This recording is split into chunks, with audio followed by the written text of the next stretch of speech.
بطريقه والدي برضه الشاعر.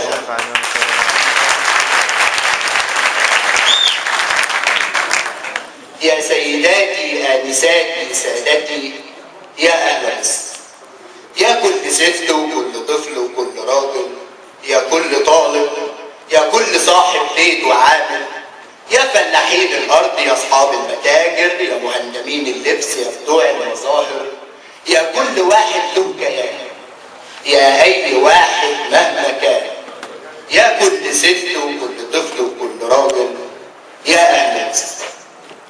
أهدي إليكم كلمتي من مهجتي، جايز نصادق مدحنا، جايز ينوبنا ذمنا، جايز تكون مع رأينا، جايز تخيب ظننا، جايز وجايز وألف جايز، لكن لما بعلن كلمتي من مهجتي بفهم إيه معنى الكلام.